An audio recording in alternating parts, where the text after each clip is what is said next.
Hello everybody, Michael here for Tactica Imperialis. Welcome to today's video. Today is going to be hobby update number 5 for my Tau. We've got 3 models to show off, a few different things to talk about regarding the future of the project, although we have talked about most of them in episode 4. And of course, if you watched the painting and modeling hobby discipline video I put out, we have the result of my submission to Shiny New Model Syndrome. Which is why there's only 3 models in this showcase. If you want to stay up to date without waiting for these long updates, then you can of course follow me on social media for faster updates on hobby projects. Links will be in the description to Twitter and Facebook. You can go and check us out there. Without further ado though, let's get into the models. This is Tau Hobby Update number 5. Starting off the review today, we have an XV25 Stealth Chassis with Burst Cannon. This is the first of my stealth team, and the reason the rest of them aren't done is Shiny New Model Syndrome. But this should give you an idea of what the stealth suits are going to look like and talk through their paint scheme here.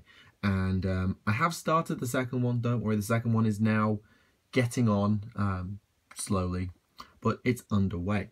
So, painting is pretty standard for a battle suit. Blue armour, green under chassis, but we had a third tone to contend with. Because as far as I can tell, the stealth suit's chassis is only the legs, the bit under this faceplate, and that's about it. There isn't really a chassis on the arms, and there's some bits at the bottom of the legs. So I painted those to be black cloth. Now I know most of my fatigues in my Tau are green, same as the armor, but these are stealth suits. If they're going to be doing stealthy things, let me just try and adjust the lighting here to help you get a better look. If they're going to be stealth suits, then they should wear dark fatigues. If they have to abandon their battle suit anywhere, for example, then they'll need to be able to infiltrate, and the black helps them to do that. Other than that, it's the same standard paint scheme for my battle suits. Cantor blue, washed down with Lothern blue edge highlights, although this one was particularly messy, not the proudest of these edge highlights. And then a hard coat glaze. As usual, the jetpack was painted in red with a wash and then orange edge highlights. Again, a little bit messy, but all right. The silver is painted on the burst cannon and on parts of the engines, which are then washed out. Now, the burst cannon, I had to think about the burst cannon. So, let me just turn this guy around. That squeaked. The option with the burst cannon was to paint the barrel similarly to the receiver in a way. I don't really know what to call that end before the barrel. I chose to do it in silver, although I would have happily done it in red and yellow. But I thought silver was just more muted and it broke up the colours. Although it does mean that there's a distinct lack of red on the model. There's not a lot of red on here. There's the jetpack, there is the top fin, there's the burst cannon jig, there's the lighting section there, or his eye place, and there's a little bit of red on his, battlesuit section and his arms. Isn't there? No, there isn't. But yeah, there's really not a lot of red on the model. The reason I thought about that is because he's a chassis. Chassis are the lower ranks. When I do the Chasseur, which is the unit sergeant, then he will have more red. So, for example, the white on this shoulder pad, there'll be really a red band that goes along with it. There'll be a red band on here. And there'll probably be a red thing on the crotch armour, for want of a better word. Which probably will wear his legs out, so he's sort of cocooned in the suit. Although he does, this is probably one of the few battle suits that looks like he's actually walking in the suit. I thought about doing this one really, really dark. So I could have done McCrag blue as the edge highlights, done something a bit more dark, but that wouldn't fit because the other is these are not hidden by good stealth. They're hidden by stealth fields and things like that. So they're not going to be done. They're still going to be painted in the same paint scheme, but then they activate their stealth field and they're invisible anyway. So that's the stealth suit. There's not really much to say on that other than I've got 2 more to go. One will be painted exactly like this, although neater, with a burst cannon, and the Chasseur will be painted with an extra support system on his jetpack and a fusion blaster. He will also have a target lock generally for in-game purposes. But this was just the teaser, the entree, if you will. Now let's get on to the main course. Hold on to your brain cells, the genius has landed. This is Chasso Shavastos, complete with plasma rifle, flamer, shield generator, and pure-tide engram neurochip. And I believe vectored retro thrusters, although kind of neither here nor there with that. This is the third model in my version of the 8. And as with Bravestorm and Torchstar, who you saw in the previous episode, check the link in the description for the Taup list if you didn't watch that, he is painted in my version of the 8's paint scheme, using all of the components and some of the traditions of the original model. So the plasma rifle is on the same arm, the shield generator on the same arm, the flamer is on the same jetpack, it's the same head, the same side fin, the same chest plate, and if you look at the legs, then you can see that the white bands match the Shavastos art and the Shavastos model, which is a nightmare to spot in the Farsight Enclaves Codex, so you generally have to go off the art, and the shoulder pads are painted accordingly. Interestingly, none of the 8 have actually got proper shoulder pads. The only one who does is Farsight and maybe Ovesa, but in terms of the crisis suits, they're all just not got the extra plating, even Bravestorm, which surprised me. Anyway, that's kind of not the point. So, it's a reverse of my crisis paint scheme, as I've discussed before. Mephiston red, washed down with, well, the first way I did it is a Mephiston red, then I did the first layer of highlight in Troll Slayer orange.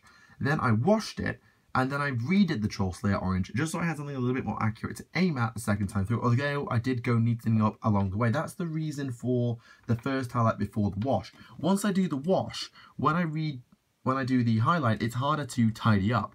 Whereas if I do the first highlight when it's just base coated, I can go over, neaten it up, and then I can just follow those lines around a little bit better on the follow through.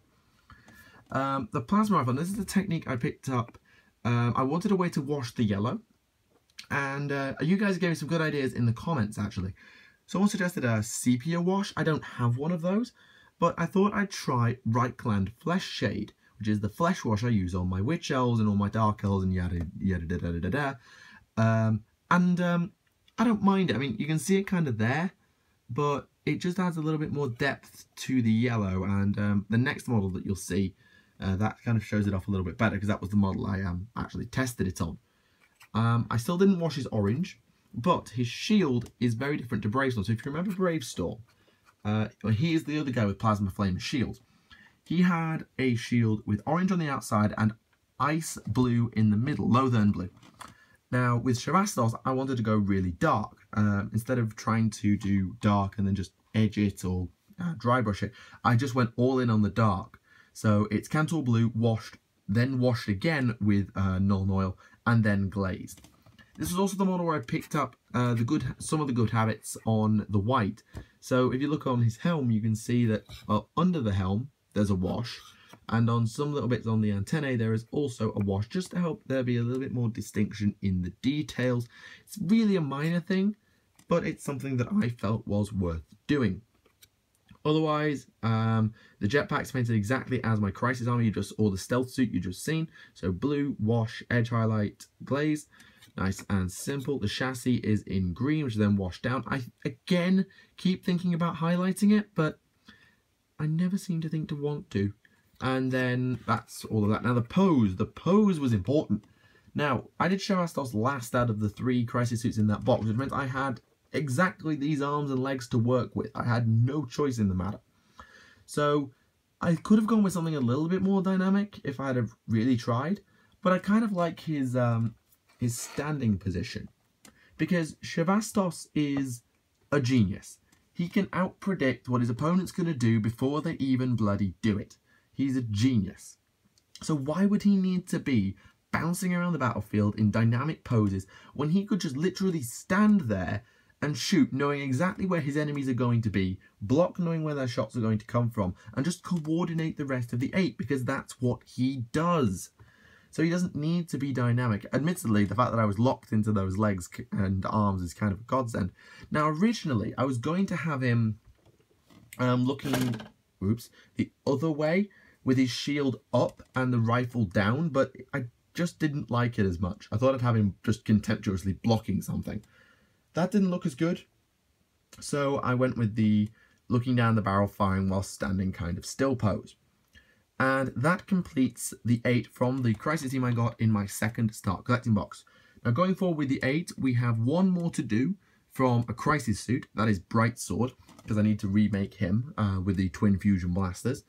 We have Arachon, we have Oblotai, and we have Ovesa, who I nearly bought yesterday, which is the Riptide. We also have Farsight. Although, and you'll know exactly what I'm about to say if I've done the streams, I've already done Farsight. So let's have a look at him. It's Commander Farsight, ladies and gentlemen. Oh, I am so sorry to my stealth suits because shiny new model syndrome, suckers. Yeah, alright, Farsight. What is there to say about Farsight? Well, this model is amazing. Apart from the fact that it's made of resin. I'll talk about that in a little bit. Second of all, the pose. The pose is completely monopose. It's there's no way to repose the Dawnblade, his legs, the shield. But then again, it's a resin model. It's not plastic. You can't really expect that.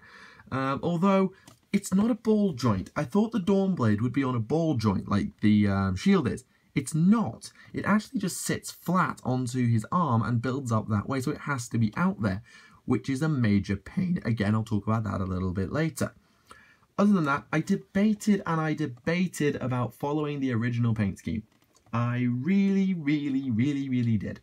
Because I thought if I follow the original paint scheme, then I get classic Farsight. He looks a badass. As you can tell, I didn't. I did not follow the original paint scheme. Instead, I made a hybrid as I am wont to do.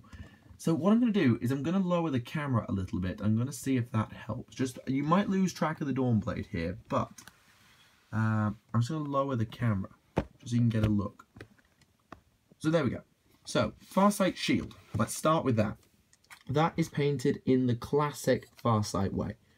White, black and red, done exactly as normal, apart from the orange edge highlights because that fits with the rest of the armour. However, the plasma rifle is done my way. Now, the normal plasma rifle on Farsight is black, and then the silver and red bits are black. And then the yellow bits are red, which is kind of interesting. That's something I wasn't expecting. Shoulder pad, the white is in the same place, as always, done the classic way, as I always do. The jetpacks are done my way in blue, and I'm really quite happy with those. And I don't know if you'll pick it out.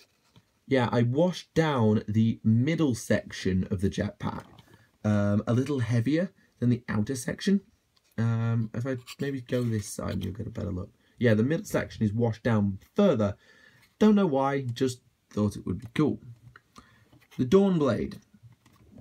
How am I going to do this? The Dawnblade. This is painted the classic way because it's the same sword. So silver, gold in all the relevant places. I think the only thing I might have changed is the handle, which was supposed to be a bit more reddish brown. And it was reddish brown. I did it in my Doomball brown and then wash it down. But I went with the Steel Legion Drab as a highlight, and I kind of like it that way. I did wash the silver down just to stop it being over the top, but it's still quite bright. The armour obviously is in my style with the red, although the white, again, I hold the white in the right place on that leg pad in the middle bit, and I did keep his Tau Empire Firecast logo black, even though the rest of my army is white in that case. Now, geniuses of Tau and long-term Farsight lovers will know that that's not Farsight's head. Yeah, he came with the wrong head. You can probably tell by the fact it doesn't have all the lines on it, whereas the normal Farsight head does. What that meant, and can I just hold him at an angle that you can... Yeah, there we go. So what this meant is I had to improvise. I used the nearest Crisis head I hadn't already used to do it. Now, it could just be that I lost Farsight's head through a warp portal and I just couldn't find it again. It's not impossible. As it was, I couldn't find it. I emailed GW about getting a replacement. That fell through. They didn't have one in stock or something thingamajig. I'm not going to talk about it. It's not really relevant. So I improvised. And the only actual minor thing, Crisis heads don't fit Farsight. I had to seriously trim down the ball joint that goes into the head space in order to fit that head in. I don't care because it still looks cool. And it makes it more my Farsight. But just a minor observation. Right, I'm going to lift the camera up again. I know you can't really get a look at Farsight's head, but that's just the way the model's posed. I couldn't really bring the camera underneath because, well, then you wouldn't get a look at most of the model. So, there we go. The chassis is also in green. Again, I thought long and hard about highlighting it, but didn't. And you also notice that he's missing the streamers and the ribbons and things. Simply put, that's because they're going to snap if I keep them. So, good things about this model. Well, 1, it's Farsight. 2, its pose is amazing. 3, it's actually not that bad to put together. The jetpacks push in. This middle fin pushes in, although there's no power core. The shield slots in nicely. The Dawnblade slots in nicely. The shoulder pad slots on nicely. The head would slide in nicely. The leg fits nicely. Everything pushes together pretty nicely, although Blue Tack doesn't work on resin that well to hold it together. So assembling it, not the problem. Painting it, I actually used an undercoat, which is something I almost never do to get this guy right, because resin models are a pain in the ass to paint. So with an undercoat, he looks absolutely fine. I didn't really need that many second coats apart from things like white and occasionally the orange. Generally though, didn't really need second coats a lot. The problem is his pose in terms of transport. So anyone who knows a thing about miniatures knows that resin miniatures break a lot. So I'm just gonna, can I do that? Yeah, there we go. I'll lie Farsight down. You can just get a context. That is the only thing keeping him on his base. And I am absolutely terrified that the next time I take him out to go to a game, he's just going to break. Either the Dawnblade's going to snap off, his shield's going to get bent and snap off, or he's going to actually snap off his base. I'm terrified of that possibility. He's going to be wrapped up in as near to cotton wool and bubble wrap as I can approximate until I actually buy some proper bubble wrap. I might have to do that with all of the 8 because Torchstar's flamers have a tendency to get bent off as well, although they always seem to slide back into place all right. So I'm a bit worried about transporting him. I'll work something out though. I'll just be careful when I carry him around. So that's Farsight. And that's the update, actually. That's all the miniatures that I had to show off today. I'll just stand Farsight back up. Put him over there. Put him over there. Bring Shavastos back in the shot. And let the stealth suit sit at the front. That is the end of today's video. Going forward, the next purchase is Oblotai, Dying-0, the second broadside. I've got my blue broadside done, and now I'm going to get a red one, which is going to be built with all of the missiles, which means that probably I'll end up assembling my blue broadside as a rail side with plasma quite a lot, just because I like that combination, and allows me to have 2 separate units doing their own thing, or I can make it all the missiles and team them up with Oblotai when I'm not running the 8. Also going forward, I'm going to get a Razor Shark. This might surprise a few people, but it's to do with the Dawnblade contingent, which is the Farsight Decurion. Basically, in that Decurion, there are 2 cheap ways to make the army. One is a flyer, and one is a drone net. Now, the drone net requires 16 drones. The 8 requires a lot of drones as well, and even after I buy Brightsword, I'm not going to have enough drones to make 16 drones and meet the demands of the 8. I'm just not. At least not with the way I built my original drones because, well, I didn't. Anyway, that's beside the point. The point is, I can't field the 8 alongside a drone net and a hunter cadre. So I'm going to get a Razor Shark.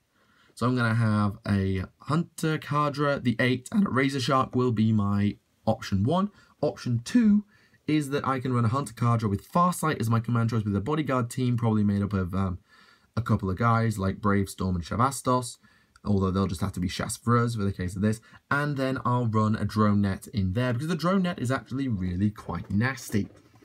Anyway, that's for the future. Oblotai, Arachon, Razor Shark, Brightsword and a start collecting, Ovesa. Pretty much job done, I think. If you have any more thematic suggestions, do let me know, because obviously I'll be getting another Fire Warrior team / Breacher team, and I'll be getting probably another Fireblade as well, so I'll have options going forward. Anyway, thank you very much for watching. I do hope you enjoyed the video. Make sure to leave a like if you did, and leave any comments about the models down below in the comments. My name is Michael for Tactica Imperialis, and until the next time, I will see you all again. Bye for now.